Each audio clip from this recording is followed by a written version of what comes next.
سروت بیگم نے نرم لہجے میں اسے سمجھانا چاہا جو بھی تھا وہ اپنی بیٹی کی امیج خراب نہیں کر سکتی تھی۔ ماما میں ایک دوسرے کو پسند کرتے ہیں، ویسے بھی زندگی مجھے اس کے ساتھ گزارنی ہے، اس کی موم کے ساتھ نہیں، تو اگر اسے کوئی ایشو نہیں تو آنٹی کو نہیں ہونا چاہیے۔ کندھے اچکاتے ہینا نے بالکل سیریس لہجے میں کہا، بیٹا تم نہیں جانتی دائم اپنی ماں کی بات کبھی نہیں ٹالتا، اور اگر تمہیں اس گھر میں بہو بن کے جانا ہے تو سب سے پہلے تالیہ بیگم کا دل جیتنا ہوگا۔ ماما مجھے دیر ہو رہی ہے، رات کو ملاقات ہوتی ہے۔ سروت بیگم کی باتوں سے بچنے کے لیے وہ جلدی سے کہتے وہاں سے بھاگتے ہوئے نکلی تھی۔ سروت بیگم نے اسے دور تک جاتا دیکھ سر سانس فضا کے سپرد کی۔ مناہل اپنا وعدہ یاد رکھنا، اگر زہرا کو اس کا علم ہوا تو اپنے انجام کے لیے تیار رہنا تم۔ کالج گیٹ کے پاس مہم کو بازو سے تھامے تعبیر نے اسے گھورتے ہوئے کہا، وہ یار میں نہیں بتاؤں گی دادی کو، تم ہاتھ چھوڑو میرا، مجھے لیٹ ہو رہا ہے، کلاس لینی ہے۔ اپنا بازو اس کی گرفت سے چھڑاتے ہوئے مناہل نے معصومیت سے کہا تھا، بس اپنے کہے پر رہنا بچہ۔ مناہل کے گالوں کو زور سے کھینچتے وہ شرارت سے بولی، شرم کر تعبیر، بڑی بہن ہوں میں تمہاری، اور حرکتیں دیکھو، اگر کسی نے دیکھ لیا تو کیا کہے گا کہ کالج کی اتنی سخت میم اپنے سے 4 چھوٹی بہن سے ڈرتی ہے۔ کندھے پر پہنا اپنا بیگ اور چشمہ درست کرتے مناہل نے اسے شرم دلانے کو کہا تھا، کسی کی اتنی جرأت جو تعبیر مصطفیٰ سے پنگا لے سکے، اور ویسے بھی تم صرف نام کی بڑی ہو۔ دیکھو تمہیں احتیاط سے کالج چھوڑ کر میں پھر یوں نہیں جاتی ہوں تو مطلب کیا ہوا کہ کون بڑا ہے میں؟ اپنے سینے پر شہادت کی انگلی رکھتے وہ اتراتے ہوئے بولی۔ مناہل نے افسوس کرتے سر نفی میں ہلایا، اچھا چلو بعد میں بات ہوگی، خیال رکھنا اپنا۔ مناہل کے چہرے کو تھپکتے وہ تیزی سے پیچھے کو مڑتی اپنی راہ کی جانب گامزن ہوئی۔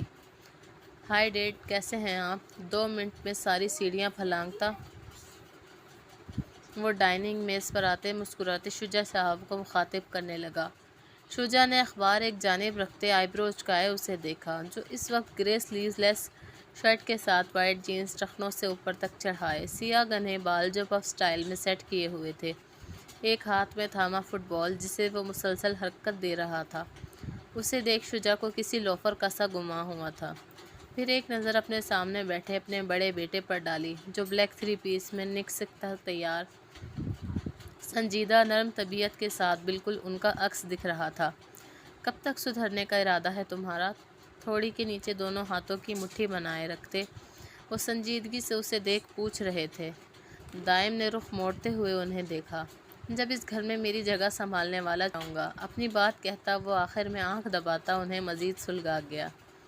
شجاع صاحب نے غصے سے آگ ببولا ہوتے اسے گھورا، اور پھر عفان کو جو وہ مشکل سے مسکراہٹ ضبط کر رہا تھا۔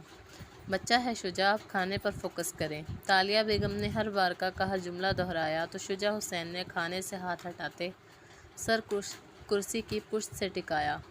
دائم بیٹھو آرام سے۔ شجاع کے ری ایکشن پر تالیہ بیگم نے اسے آنکھیں دکھائیں تو وہ منہ بگاڑتا موم کے ساتھ بیٹھا ان کے کندھے پر سر رکھ چکا تھا۔ تالیہ بیگم محبت سے اس کا سر تھپکتے اب اپنے ہاتھوں سے اسے کھلا رہی تھیں۔ عفان بیٹا، ایک ضروری بات کرنی ہے تم سے۔ شجاع صاحب نے اپنا دھیان عفان کی جانب مرکوز کیا جو سلیقے سے کھانا کھا رہا تھا۔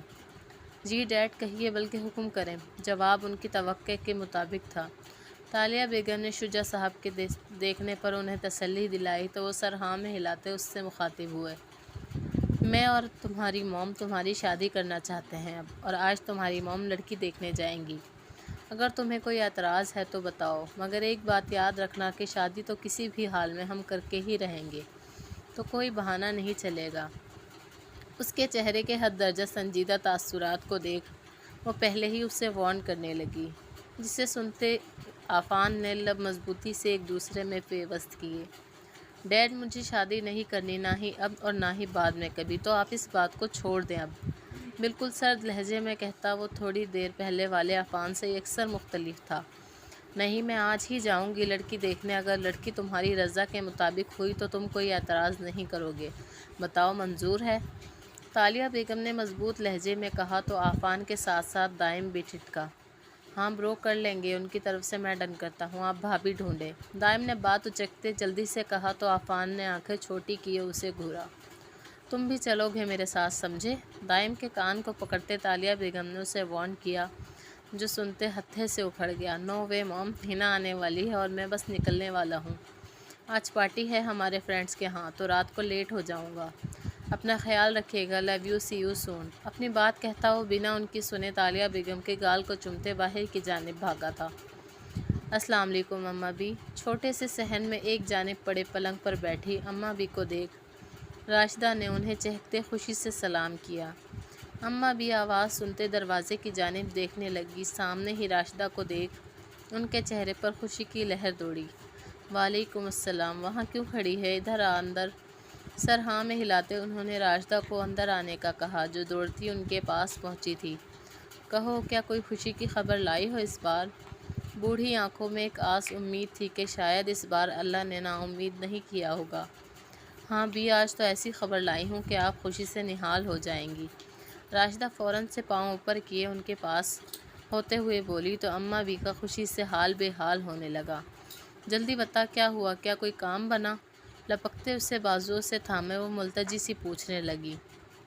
اماں بھی، سمجھیے کہ رشتہ چل کے گھر آیا ہے، بہت اچھے لوگ ہیں، لڑکے کا اپنا بزنس ہے، صرف 2 بھائی اور ایک ساس سسر ہیں۔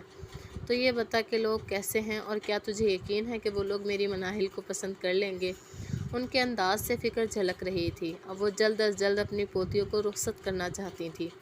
بڑھاپے میں اپنی جوان بچیوں کو اکیلے اپنے سہارے رکھنا ان کے لیے کٹھن تھا۔ اب اس کا ایک ہی حل تھا کہ تعبیر اور مناہل کی شادی کر دیں۔ مناہل اور تعبیر کہاں ہیں، نظر نہیں آ رہی؟ اماں، وہ لوگ تھوڑی دیر تک پہنچنے والی ہیں۔ اندر کمرے کی جانب جھانکتے راشدہ نے انہیں جلدی سے آگاہ کیا تو اماں بھی کی آنکھیں کھلی سی رہ گئیں۔ وہ حیرت سے راشدہ کو دیکھی گئی۔ وہ دونوں تو اپنے اپنے کالجوں میں گئی ہیں راشدہ، اب کیا ہوگا؟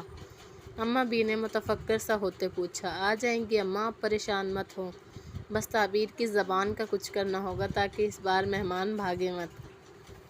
تعبیر کی جانب سے فکرمند ہوتے راشدہ نے انہیں سمجھایا، جو خود بھی تعبیر کی حرکتوں سے کافی پریشان تھی۔